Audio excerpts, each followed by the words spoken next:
Good afternoon, good evening. We are here at Carlisle Bay in Barbados celebrating my 50th birthday with some wonderful friends and family. And to commemorate this event, we're going to do a short video to let you know the history of the place where we're at.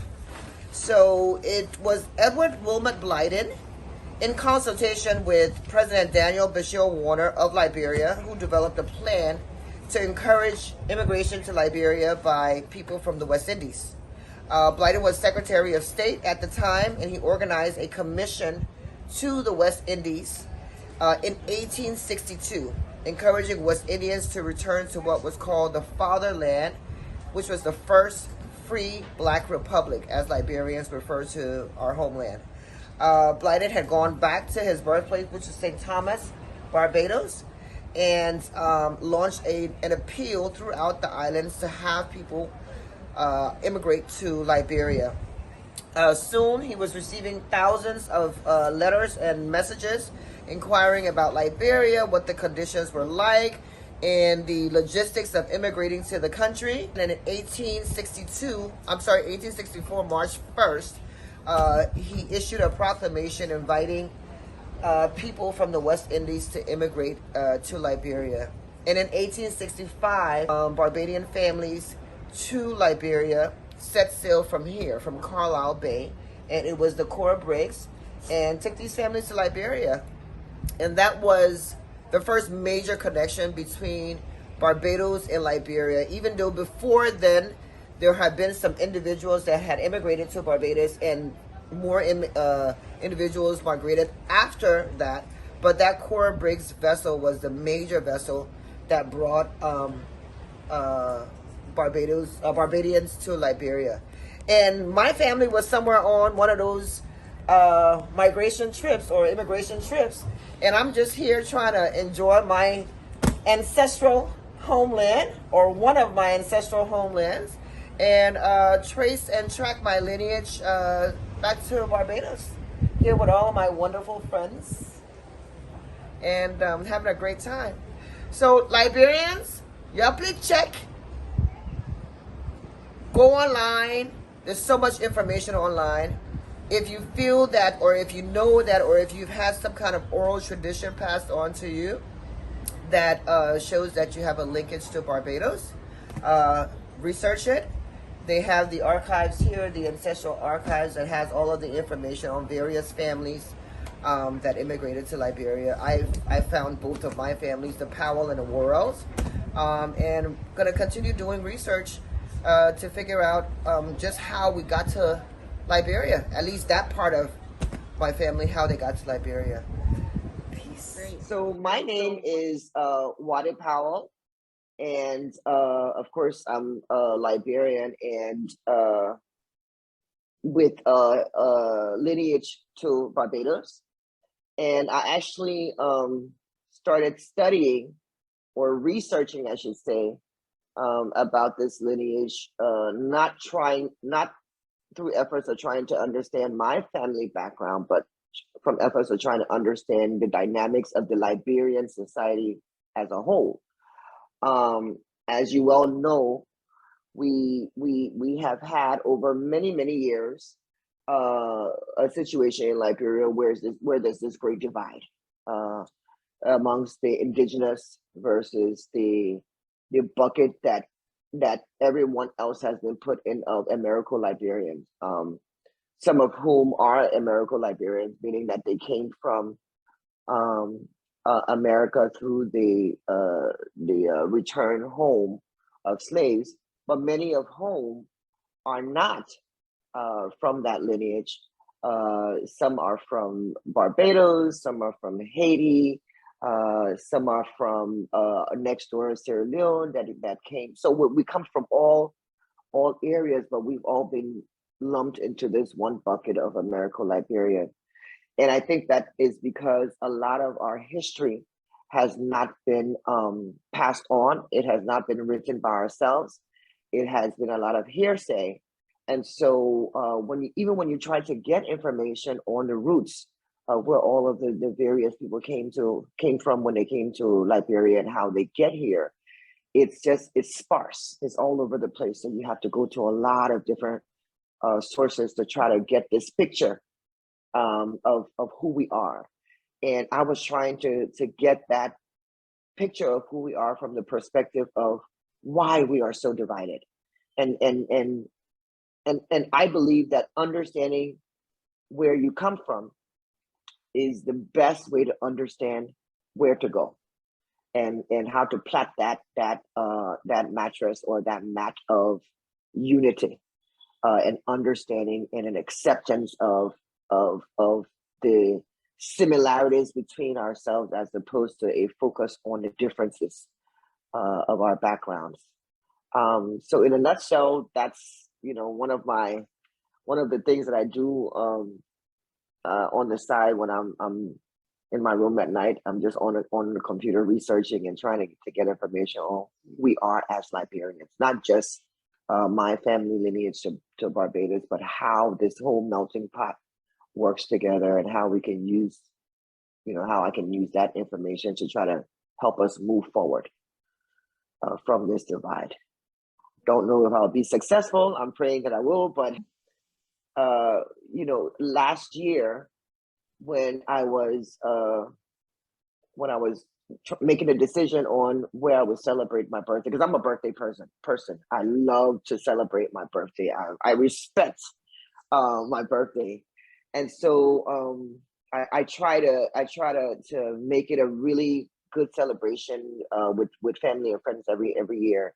And 50 being a milestone, I really wanted it to mean something.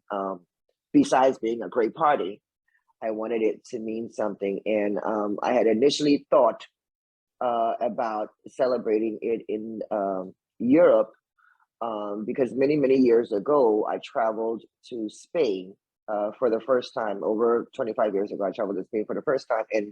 And of all of my travels in Europe, I really loved my time in Spain. So I actually considered Spain for this. But then as I delved more and more into our history, into our Liberian history, I said, you know what? Let me go back to where at least a portion of my family came from, to try to understand myself a little bit more and try to understand our society a little bit more. And I settled on Barbados. And funny enough, when I started to send the invitations out to my friends, and they were like, "Oh yes, we've been wanting to do this. We have lineage in Barbados and so forth." And I didn't even know this when I was doing the invitation. So it was great because a number of people that were on the trip actually had lineage to Barbados and are trying to study and understand what that lineage is. I mean, we know, yes, somewhere way back in the day, somebody from Barbados came, and that's how a portion of our family started. But that exact pathway of how it happened is what we're trying to discover now, many of us. In my research, I found that the Powell side, which is my direct lineage, the Powell side actually originated from Barbados. And for many years, I had actually thought that the Powell side originated from Jamaica, but it did not. It originated from Barbados, and the other side, which is the Worrell side, which is my other lineage path, also originated from Barbados. And when I went back to Barbados, one of the things I was trying to do, went to the archives, we visited the archives, and we were able to, funny enough, look at actual documents and birth certificates and whatnot of the family, and the names. What struck me so vividly was that the names of our ancestors from so many years ago still carried through. So there's a name that's there are several names that are in our family line, like the John or the Harrison, or those names are names that 100 years ago were part of our lineage. So they have carried through. What I also learned, I had learned many years ago about the lineage to Worrell, But when I went back, I found out that this guy, he's actually on the five Barbadian dollar note. And when I discovered this maybe towards the end of the time that we were there, because we didn't use a lot of cash, we were using cards. But then I got some Barbados money, and I looked at said, but wait a minute, Worrell is on money. This guy had to have been someone that was really important in Barbados. And then in driving around Barbados, I saw that they have a lot of roundabouts because it's really the architecture is really close to the British architecture. So there are a lot of roundabouts in Barbados. And there's a roundabout, the major roundabout in Barbados is the Frank Worrell roundabout. So I said to myself, I said, this dude had to have been, someone that was really important to Barbados. So I started to ask around. You research online and you get the canned research, but I wanted to know from the locals, what did this guy mean to Barbados? And apparently he was one of the ones that were very, very involved in activism. He was very involved in speaking out for Bajans against the slavery type mentality, if you will, that they had to endure from their colonizers. And we all know that Barbados got its independence several years ago, but just recently, last year, a major event happened where they finally, vested themselves of all things that are reminders of that colonial period, and they are no longer under Great Britain. So that's huge in and of itself. And this guy, 75, 80, 100 years ago, this was one of the people that was at the forefront of that process. And so, I was walking around Barbados like I'm walking on air, because I was like, I come from Barbados royalty,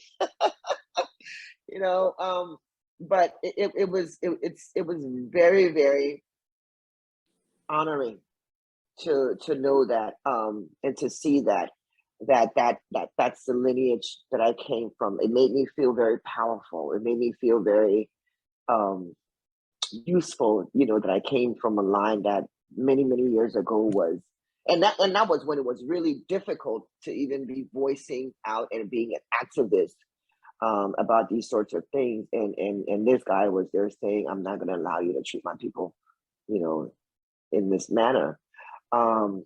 So that was an experience. I mean, getting to touch the books, because when you go to the archives, they make you wash your hands. You have to put a special you can sanitize your hands in a special way, because the documents are original documents, and so so touching, and they keep them in really pristine condition. And so even handling those documents, you have to be very careful. They don't cameras out. There's so many rules and regulations. So you go into this place, and you're like, wow, these documents are being treated with so much care. And you're able to go back and look at documents that are, 75, 100, 125 years old, that show the actual birth records of some of these people. And you see the names of other families that you recognize from Liberia, and you're like, oh, wait a minute, I've heard this name, and the names are so familiar. You will have names from Barbados in records that are the exact names of Liberians that and these people were people from 100, 125, 150 years ago. So it was a very heartwarming and chilling, experience to be able to do that. And then, of course, when you come down to the experiencing of the culture of Barbados, I'll tell you this: we stayed at a all-inclusive resort in Barbados, but we were able to make and eat dry rice in Liberia. We found the rice, we found the smoked fish, we found the spam, the corned beef, the okra, the pepper, every single thing that we use to make our dry rice in Liberia, we found in the Barbados, and we're able to make the dry rice and eat Liberian dry rice in Barbados. Eat dry rice and fried fish in Barbados. You know, we looked at all of the similarities in the foods that they have in Barbados. It's cooked differently from what we have here, but the source of the food is very similar. You hear the Bajans speak, and of all island people, the Bajans, I recognize, I hear the Liberian accent in the Bajan accent, and it's much easier to understand them than any other island that I've been to. So the similarities are there. It's just a really good experience, you know, being able to go back there and experience that and see where some of your people came from. You know, I'm a traveler, so I've traveled to many countries during my time, and I found the folks in Barbados generally to be very welcoming, and for some of the ones that I came across that were not, as soon as you prod them a little bit, you get them talking. So I went to the marketplace one day and walked into this store, and I was like, hello, and the guy looked at me like, you know, who are you saying hello to? And I was like, oh, the day is not good for you. I said, but I'm here to brighten up your day. And, you know, as soon as I said that, he just got, you know, into it. So it was more of an indication that maybe he was having a bad day, as opposed to it being an indicator of the Bajan people. But generally, I found the Bajans to be very welcoming.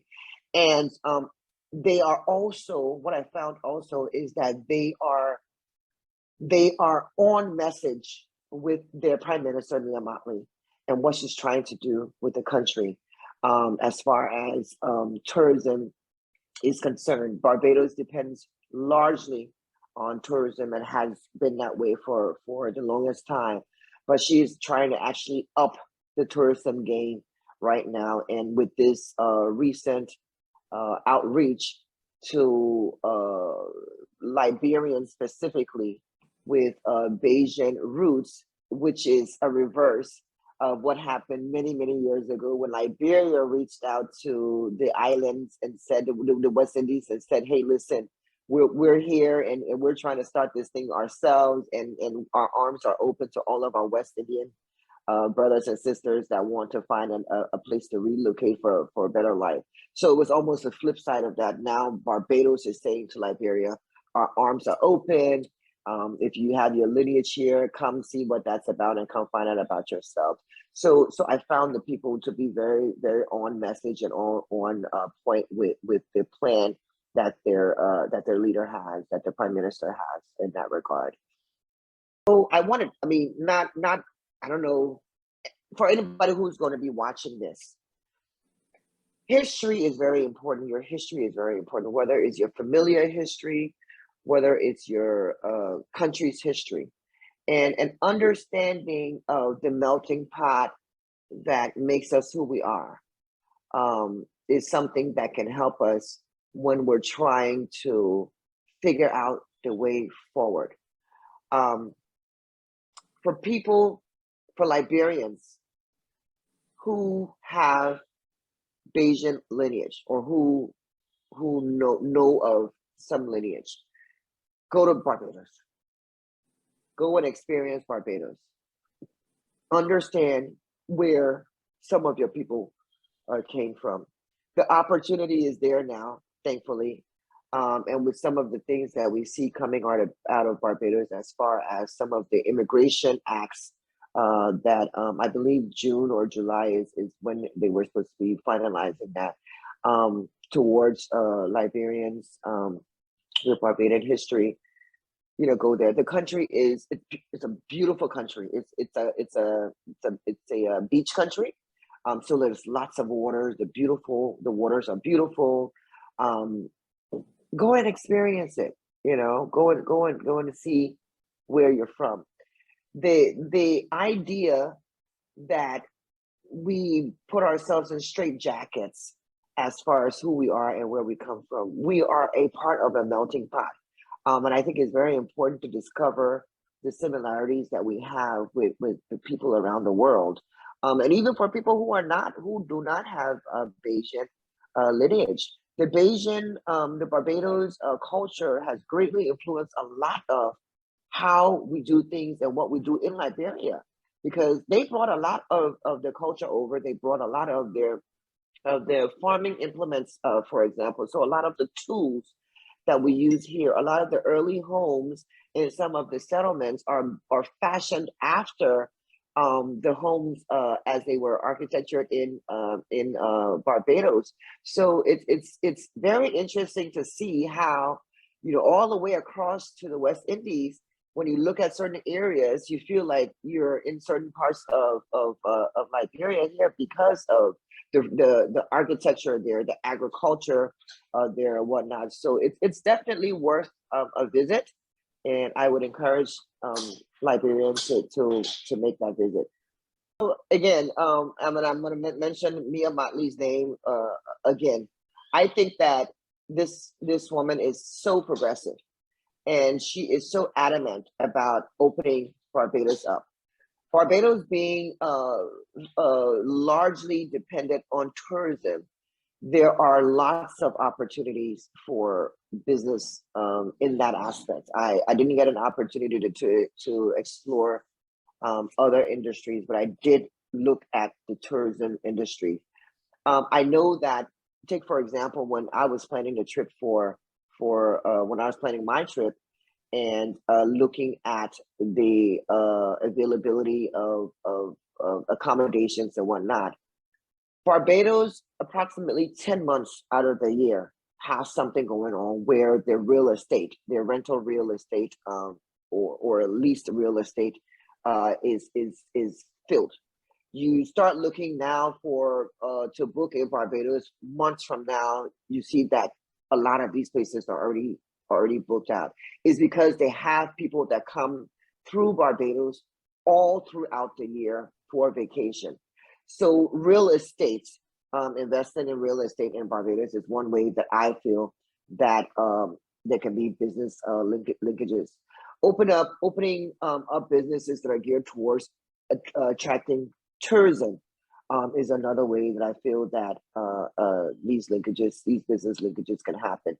Anything that promotes tourism and promotes bringing more people into Barbados to enjoy and experience the culture, I think it can be seen and can be used as a business opportunity. So yes, start looking at the tourism aspects in Barbados. I know in Liberia, a lot of people are looking at that because of our weather, because of the beaches, because of the eco nature of Liberia. It's very, very similar to what you have in Barbados. So the country is prime for a lot of opportunities, business opportunities in tourism. You know, I'm planning on going back very soon, and I'm also trying to be a part of the bigger voyage that you guys are planning of Liberians going back to Barbados. So please keep me informed of that. Okay, so the during the week food and the Sunday food. So let's deal with the during the week food first. During the week food is a toss up between palawa sauce and pambada. Then on the Sunday food is a toss up between collard greens. If it's very well made, collard greens is my hands down my favorite food, and split peas and gravy. So either fufu and soup or doma and soup, and I've graduated to my neighbors in Nimba, GB and GB soup. So I like to swallow on Saturdays. I eat it, and I eat all the traditional ways with my hands. Thank you Okay. for inviting me on and having me on this platform. Thank you again for hosting the Zoom that you guys hosted several months ago with the folks from Barbados. I think it was very educational. I think the more we can get on those types of Zoom meetings, the better it will be for us to expand our horizon. And I'm just looking forward to the next time I'm in Barbados. Maybe we can even start something where we organize visits from of Liberians to as a group to Barbados and vice versa, visits of Bajans to Liberia, because during my research, I found out that back in the 80s, 70s, and beyond, that Bajans, even the ones that didn't migrate here, they would visit here all the time. So they were, you know, hugely a part of our culture, and we should try to bring that back and invite them, to come to Liberia and see where some of their ancestors came and lived and where we are today. So